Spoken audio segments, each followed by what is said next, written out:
नमस्कार माझा मित्रपरिवार हो. आजच्या व्हिडिओमध्ये आपण बघणार आहे की आपल्या आयुष्यातील कोणत्याही नात्यांमध्ये गैरसमज का निर्माण होतात व त्याची महत्त्वाची कारणे काय आहे. बऱ्याचदा आपल्याला आपली नाती सावरायची असतात, जपायचीही असतात, पण गैरसमज होतात. त्यामुळे ते नाते दूर जाते. मग अशी कोणती कारणं आहेत की ज्यामुळे हे गैरसमज होतात, हे आपण आज सविस्तरपणे व्हिडिओमध्ये बघणार आहे. त्यापूर्वी मला तुम्हाला एक गोष्ट सांगायची आहे की कोणतंही नातं जपणं, टिकवणं, त्याची काळजी घेणं हे प्रत्यक्षदर्शी आपल्या स्वतःच्या हातात असतं. नात्यांमध्ये गैरसमज होतात कारण माणूस शब्दापेक्षा भावना जास्त खोलवर अनुभवतो. अनेकदा आपण जे बोलतो त्याचा अर्थ समोरचा आपल्यासारखाच घेतो असे नसते. म्हणून संवादात अंतर पडतं आणि गैरसमज वाढायला सुरू होते.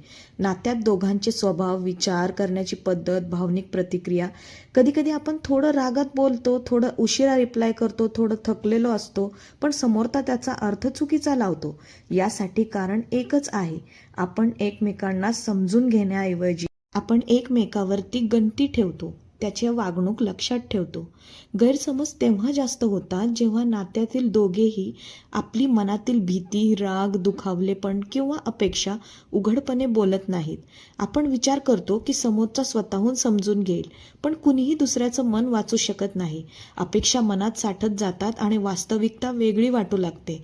त्यातून शंका जन्माला येतात आणि शंकांच्या मुळाशी असतो एक मोठा गैरसमज आणि तोच एक गैरसमज आपल्या नात्यांमध्ये खूप मोठा तडा घेतो.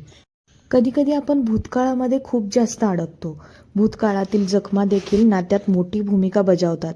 आतून दुखावलेलं मन प्रत्येक छोट्या गोष्टींवर प्रतिक्रिया देतं. कधी एखादं साधं वाक्य देखील टोचून जातं, कारण मन तर आधीच दुखावलेलं असतं ना. अशा वेळी संवाद अधिक स्पष्ट असायला हवे, पण उलट आपण शांत होतो आणि मनातल्या मनात गोष्टी वाढवत राहतो. त्यातून न बोललेले प्रश्न, न दिलेल्या स्पष्टीकरणांमध्ये नातं अडकत जातं आणि गैरसमज सुटण्याऐवजी ते दुप्पट होऊ लागतात. म्हणूनच कोणत्याही नात्यामध्ये स्पष्ट वक्तेपणा असावा, त्याचबरोबर ट्रान्सपरन्सी देखील असावी. जर तुम्ही आपलं वक्तव्य, आपलं मन व्यक्तच नाही केलं तर ते समोरच्याला कळणारच नाही. अहंकार देखील नात्यामधील सर्वात मोठा दुरावा आहे. मी का बोलू, मी का माफी मागू, मीच नेहमी का समजून घ्यायचं, ही भावना आपल्याला जवळ न आणता दूर ढकलते. नातं जिवंत राहायला दोघांची समजूत, दोघांची माफी आणि दोघांचा प्रयत्न आवश्यक असतो. फक्त एकाच व्यक्तीने नातं वाहून नेलं तर गैरसमज वाढल्याशिवाय राहणार नाहीत.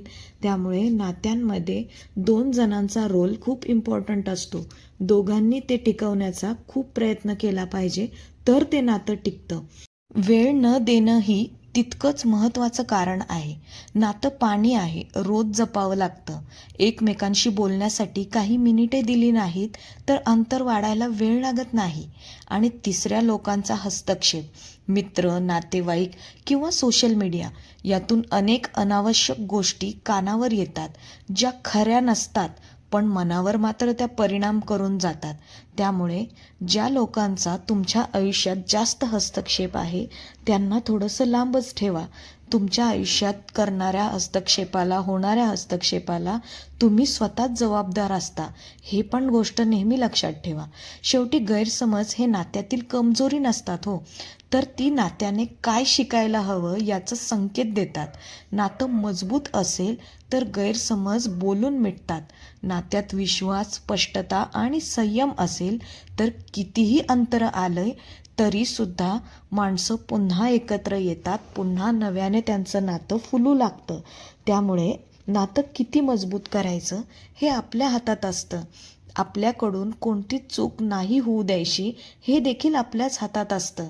आणि समोरच्याला आपल्या नात्यामध्ये कसं बांधून ठेवायचं हेही आपल्याच हातात असतं. आता गैरसमज कमी करण्यासाठी आपण काय केले पाहिजे?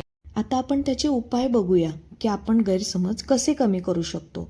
सर्वात प्रथम म्हणजे स्पष्ट बोलणं, पण शांतपणे. समोरचं ऐकण्याची तयारी ठेवणं. गृहीत धरणं टाळणं. एखाद्या मुद्द्यावर लगेच निष्कर्ष न काढणं. मला असं वाटलं असा संवाद वापरणं. एकमेकांना प्राधान्य देणं. नेहमी आपलंच बरोबर आहे असं न ठेवता समोरच्याला मान देणं, समोरच्याच्या विचारांचा रिस्पेक्ट करणं गरजेचं.